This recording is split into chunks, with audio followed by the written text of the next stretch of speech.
Hello, I'm Michael Yankee. I'm going to give you a demo of my document search system. Uh, it was developed in Jupyter Notebooks and it's all self-contained in there. So the way I'm going to approach it is I am going to run through the search code as is. Then I'll run through it again with some breaks in there to see intermediate output.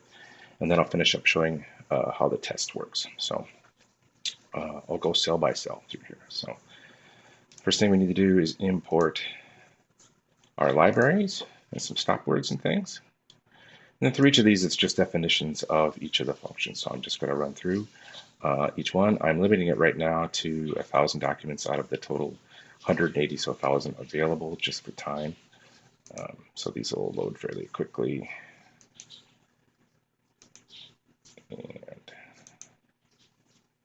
this is the query function and initialize database. Then we set the database and the table that the documents are going to come from. This is an option 1, so there's functionality to load a dictionary or the index from disk. We're not going to do that in this case. We're going to use option 2 to actually build the index. So this is going to take maybe 30 seconds or so, so I'm going to pause the video for a minute while this goes. Okay, you can see that it took just over a minute to complete. If I was doing it on the full document corpus, it took anywhere in my tests from an hour to 2 hours, depending on the machine that was running it on. So it does take quite a bit of memory and quite a bit of time. So and this is where the query is executed. So I didn't implement any kind of interface in this project. I just used it within the notebook. So here's a sample query for video game console. And that runs fairly quickly against the entire document set that's in there. So, and the results look pretty good. So it looks like we're getting stuff about video games, so that makes some sense. If we try, let's say, another query, and run that.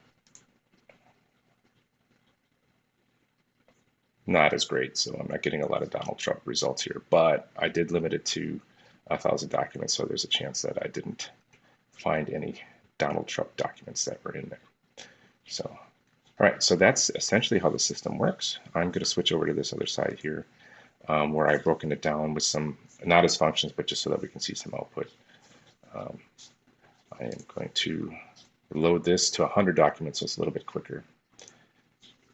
So we can look at it. Loads in the three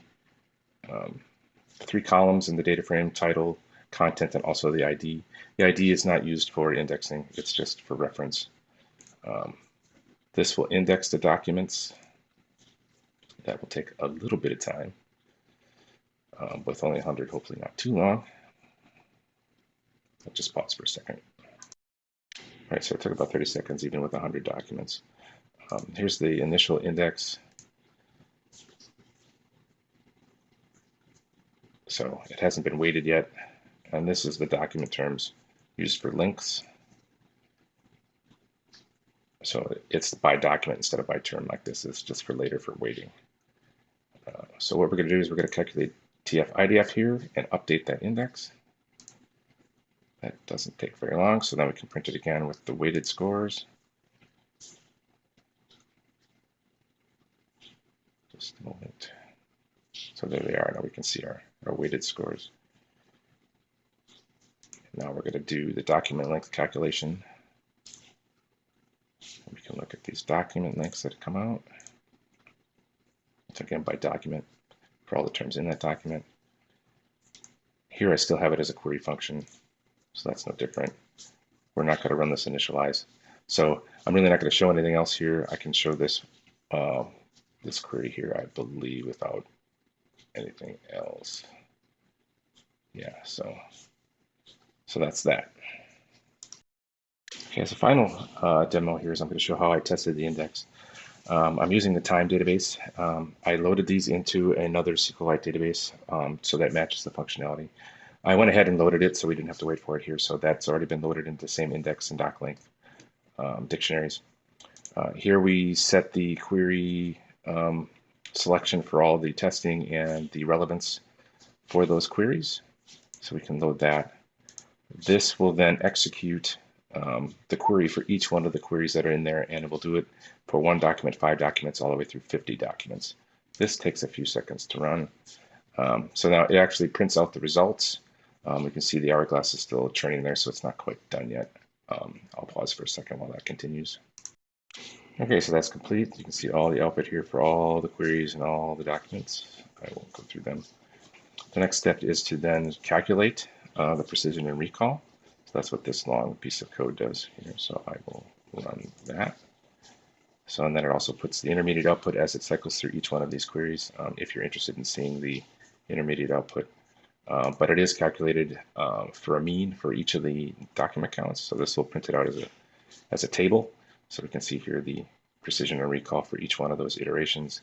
And finally, we plot it so that we can see it visually. Yeah, there we go. And we can see the precision recall plot. I saved extra bit of code here if I wanted to export as JSON, which I didn't actually implement. So that is my system. Thank you for watching.